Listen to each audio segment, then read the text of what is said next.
गोजोन फुंबिलि दिनै 27 जानुवारि बिटिआर गोरोबथा सान।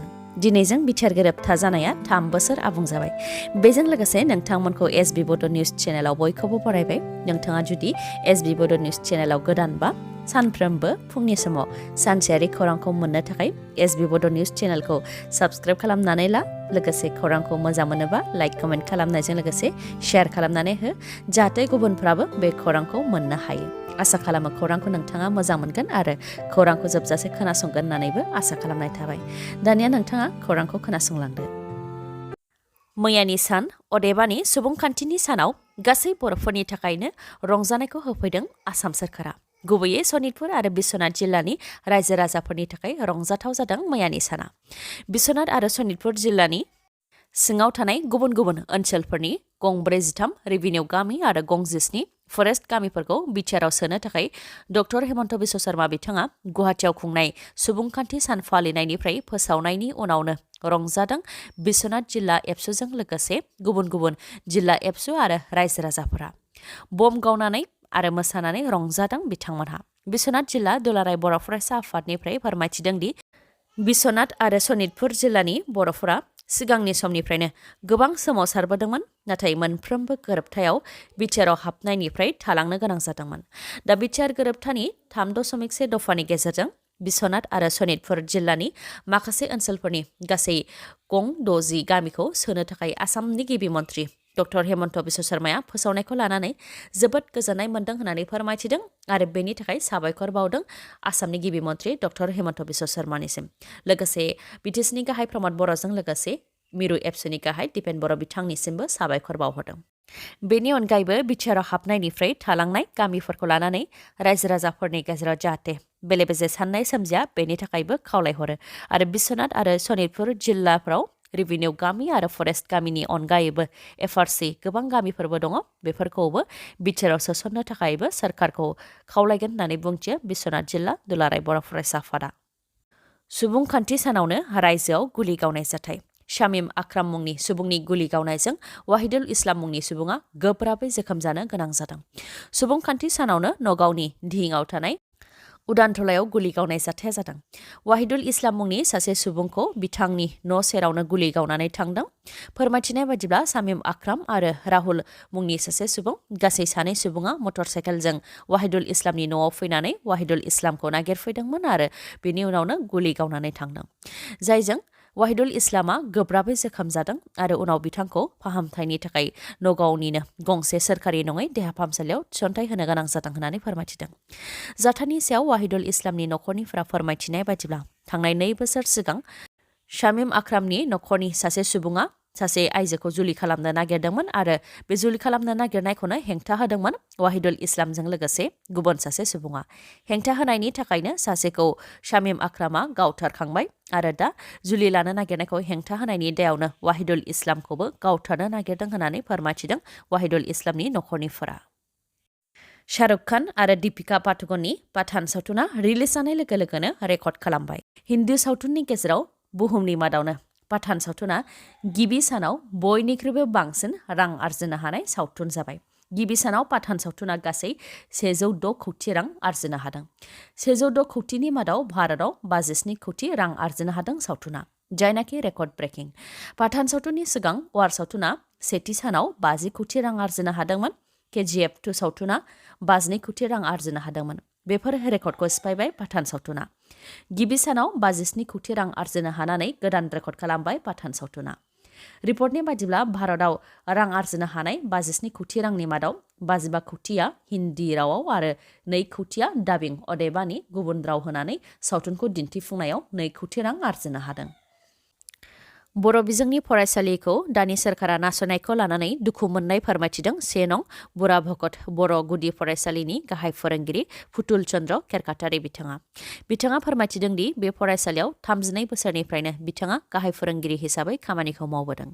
1990 मायथाइयावनो बे फरायसालिया गायसनजादों, नाथाय दासिमबो गंसेबो मोजां न' गैया होननानै फोरमायथिदों आरो फरायसाफोर जिरायनो थाखाय मोजां डेस्क बेन्च गैया आरो जोबोद गोब्राब थासारिनि गेजेरजोंसो फरायसाफोरखौ फोरोंबोदों। फिसा न'आवनो सा 41 फरायसाफोरखौ फोरोंबोनो गोनां जादों होननानै फोरमायथि बिथाङा।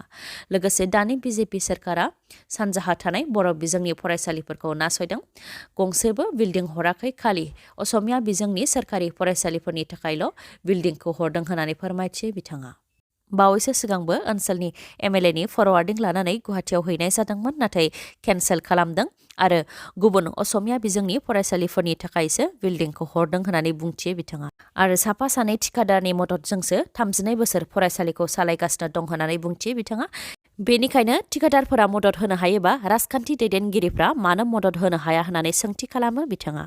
लोगोसे मेल मिटिंफोरावल' खुगा खुगा सोलोंथाइया मोजां जानांगौ होननानै बुंबा जानाय नङा, राजखान्थिनि दैदेनगिरिफ्राबो बेनि सायाव नोजोर होनो नांगोन आरो खामानि मावनो नांगोन होननानै बुंथियो बिथाङा। बिटिआर गोरोबथानि देरसिन दफाफोरनि मादाव मोनसे दफा जायखौ मावफुंनो थाखाय आसामनि गिबि मन्थ्रि डक्टर हेमन्त बिश्व शर्माया फोसावदों। बेखौ फोसावनायनि उनावनो बिटिसिनि गाहाय प्रमद बर'जों लोगोसे एमपि रेनगोरा नार्जारी, एमसिएलए माधव छेत्री, इउपिपिएलनि गाहाय नेहाथारि राजु कुमार नार्जारी आरो माखासे बिबानगिरि बिथांमोनहा गोजोननायखौ फोरमायथिदों आरो गावसोरनि रंजानायखौ फोरमायनो थाखाय लाड्डु केक राननानै जादों बिथांमोनहा। बिटिआरनि सिमाया बारायनायनि खामानिया जोबोब्लानो बिटिसिआव मोन 60 बियाब जासिगोन होननानै फोरमायथिदों एमपि रेनगोरा नार्जारीया। बिथाङा फोरमायथिदों दि बिटिसिआव दा मोन 40 इलेक्टेड मेम्बार आरो मोन 6 नमिनेटेड मेम्बार दं। बिटिआर गोरोबथानि गेजेरजों बिटिआरनि सिमा बांहोनायनि खामानिया जानाय लोगो लोगोनो कनस्टिटिउसन एमेन्डमेन्टनि गेजेरजों बियाब बारायनायनि खामानियाबो जागोन होननानै फोरमायथिदों बिथाङा आरो बिटिआरआव गासै मोन 60 बियाब जागोन। बेनि मादाव मोन 54आ इलेक्टेड मेम्बार आरो मोन 6आ नमिनेटेड मेम्बार होननानै फोरमायथिदों एमपि रेनगोरा नार्जारीया। सरस्वती आरो सुबुंखान्थिनि सानावनो लामानि जाब्रबथायजों सानै फरायसुलिया जिउ खोमानो गोनां जादों। गानै जोमै देलाय मालाय सुबुंखान्थि सान फालिनो थाखाय फरायसाफोरा फरायसालिनिफ्राय ओंखारनानै गंसे गारिजों थांनायावनो लामानि जाब्रबथाय जानानै सानै फरायसुलिनि जिउ खहा जादों। रिपर्टनि बादिब्ला लामानि जाब्रबथाया धुब्री टाउननि जिटिबि र'डआव जादों।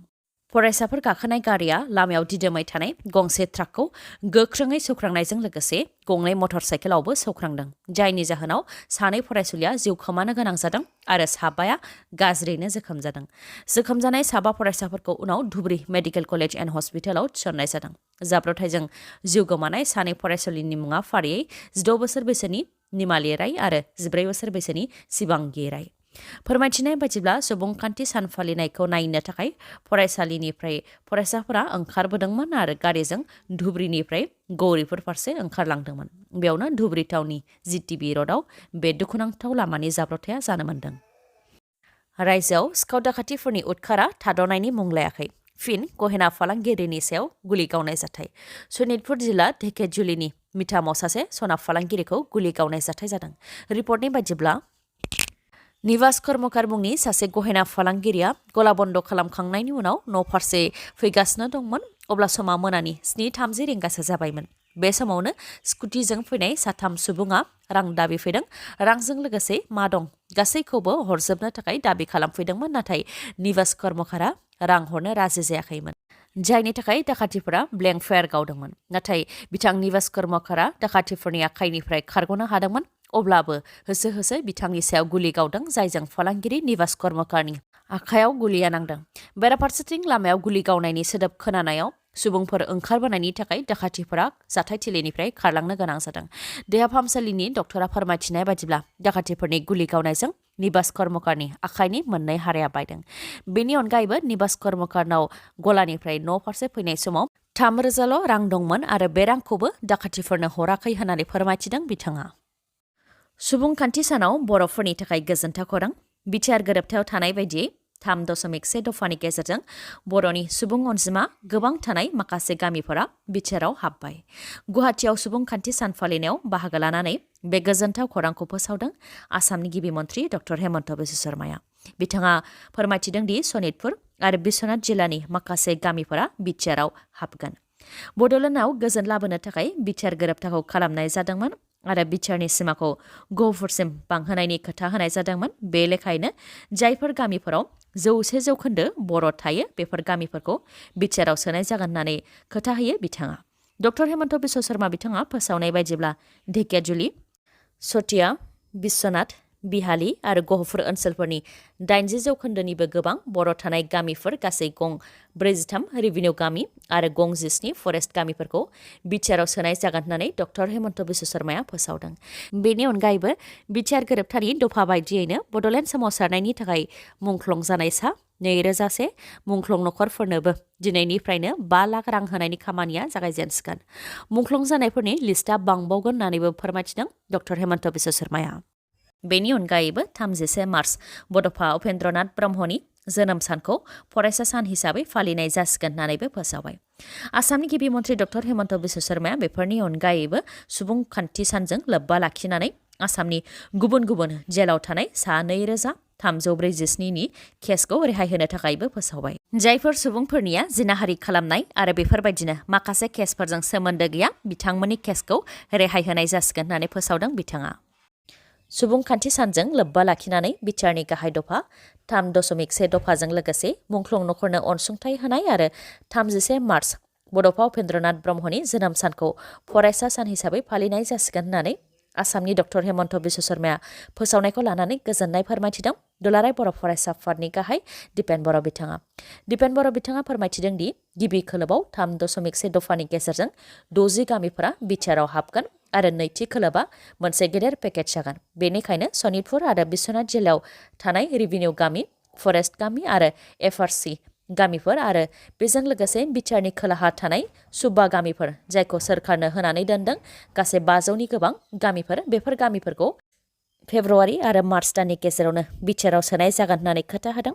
बेनि अनगायैबो सनितपुर आरो बिश्वनाथ जिल्ला आरो बिटिआरनि खोलाहा थानाय गामिफोरखौ फारियै अदेबानि पेज वाइसआव सोलांनो थाखाय एबसु आरो बिटिआर गोरोबथानि सागानगिरिफ्रा सोरखारखौ नारसिनगोन होननानै बुंथियो बिथाङा। आरो मुंख्लं नखरफोरनो 5 लाख रां होनायनि हाबाफारिया दिनै बिटिआर गोरोबथा साननिफ्राय जागायजेनगोन होननानै फोरमायथियो दिपेन बर'आ। लोगोसे बेफोर खामानिखौ मावनानै होनायनि थाखाय आसामनि गिबि मन्थ्रि डक्टर हेमन्त बिश्व शर्मा, मन्थ्रि पियुष हाजरिका, मन्थ्रि उरखाव ब्रह्म आरो प्रमद बर' बिथांजों लोगोसे प्राइम मिनिस्टार नरेन्द्र मदिखौबो साबायखर बावहरो दिपेन बर' बिथाङा। लोगोसे फोरमायथिबावदों दि सिमा बारायनायनि खामानिया गोरलैनो जानाय नङा होननानै सानदोंमोन, नाथाय बे खामानिया दा जाफुंबाय आरो रायजो राजाफोरनि गोसोआव मोनसे फोथायनाय फैबाय आरो गोजोननाय फैबाय होननानै फोरमायथियो बिथाङा।